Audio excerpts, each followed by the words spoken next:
So let's now go to Japan and talk about the decommissioning of the Fukushima plant.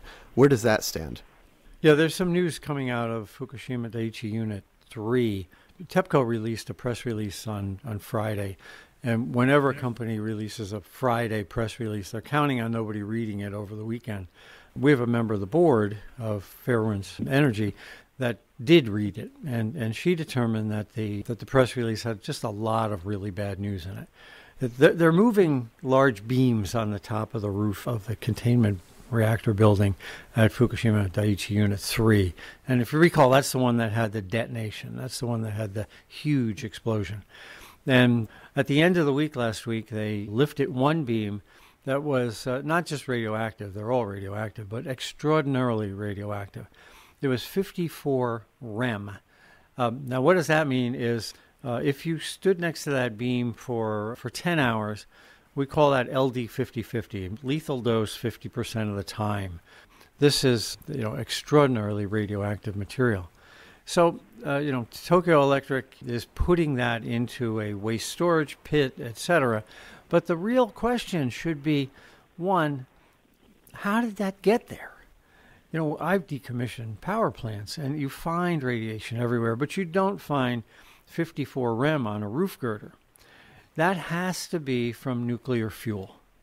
I think it's a clear indication that the nuclear fuel has been damaged and spread all throughout that building. We're working from the top down, and as you get into this plant, there's going to be areas that are even more radioactive. There's already reports that human beings cannot work inside Unit 3. And the question is, how did that happen? It can only happen if there's nuclear fuel spread throughout the building.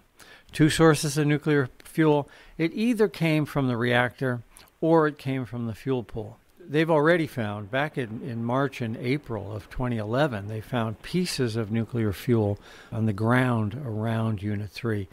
And they've also found that the people working on Unit 4 next door are picking up their exposure from Unit 3.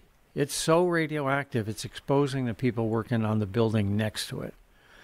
So the message should be to the nuclear industry that you can have a detonation, and nobody in the nuclear regulation wants to admit that. And you can spread not just iodine and cesium, but hot particles of nuclear fuel throughout the plant and, in fact, throughout the environment. And again, nuclear regulators are sticking their head in the sand and ignoring that. This week in Japan, nuclear regulators from around the world are meeting, but they're meeting behind closed doors. Kevin, can you talk about that? Yeah, it's most ironic that the U.S. Nuclear Regulatory Commission's chairwoman, Alison McFarland, would even take part in a closed-door meeting like this. Apparently, indications are that it's being done so that the international regulators can speak candidly with each other. But of course, this is contrary to democratic norms. And in fact, the Obama administration, one of President Obama's first acts in office back on Inauguration Day in 2009, was to commit his administration to being the most open, accountable, and transparent in U.S. history. And holding nuclear safety regulatory meetings behind closed doors does not fit with that promise. I referred to this, and many others have too, as a nuclear priesthood. And, when a bunch of regulators fly to Japan and have a closed-door meeting, it reminds me a little bit of College of Cardinals flying off to Rome to close the doors, go into the Sistine Chapel, and, the public has to sit outside and wait for white smoke to appear. Well, unfortunately, we're not seeing white smoke from Fukushima. We're seeing black smoke. And the problem is that regulators never did their job. For them to blame the Japanese regulatory system now, in my opinion, is a joke. What I'd love to see is if one of our listeners can find where one of these people stood up before the accident and highlighted publicly that the system wasn't working in Japan. Now it's so painfully obvious to all of these regulators that the regulatory system broke in Japan, and let's have a private meeting to discuss that. But in fact, it was obvious before that. They just never talked about it.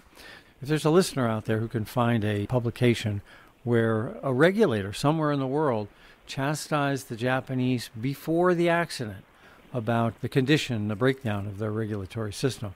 I'd love to see it. Unfortunately, the accident prevention in the nuclear industry is always based on hindsight, and nobody ever really believes that what happened can happen again. So a closed-door meeting, what do you suppose they're talking about in there? Well, one of my first thoughts is it's very ironic that this is supposedly the reformed Nuclear Safety Regulatory Agency of Japan, and they're holding a closed-door meeting. That's a very bad sign for transparency and openness and accountability. That's no reform at all. That's actually, as bad as or worse than what was in place before. So what they're talking about, as Arnie just talked about, the extreme radioactivity levels found at Unit 3, they're still picking through the pieces of rubble to try to figure out what happened at Fukushima Daiichi and talk about lack of accountability. The 4 NRC commissioners who voted against radiological filters on hardened vents, most recently here in the United States, how the United States can justify such a stand when the rest of the world has largely required filters on these Fukushima twin designs. The only other countries that don't are India and Mexico. So the United States is really sticking out like a sore thumb in the world in terms of shortcuts on nuclear safety. Well, these are really high senior-level policy people, and I think they're going to be not addressing detonation shockwaves or contamination. I hope what they're addressing is what Chairman Yasko has been talking about for the last 2 years. He was at the RIC, and we filmed him, and he's on one of our podcasts, where he specifically talks about the fact that we need to make these plants safe. And we need to make sure that we don't have to evacuate people for 3 or 5 or decades, that these plants can withstand the worst without forcing the public to move. And Chairman Yasko just said that again in an interview in Japan last year. The public needs a plant that they don't have to be afraid they've got to run 50 miles from every time they drive down the highway and take a look at it. So hopefully the direction in nuclear regulation is we've got to make sure these plants are 100% safe. That 99% safe is not good enough. All right, well, that about does it for today. Again, Kevin Kamps, thanks for joining us. Kevin is a radioactive waste specialist with Beyond Nuclear. And Arnie, thanks both for coming on. Thanks so much. Thanks, Kevin and Kevin. Well, that about does it for this week's show. Make sure to catch us back here next Wednesday and every Wednesday for more on what's happening in the world of nuclear news and more technical nuclear discussion. Also, don't forget to like us on Facebook and follow us on Twitter. For Fairewinds Energy Education, I'm Kevin Hurley. Thanks for listening.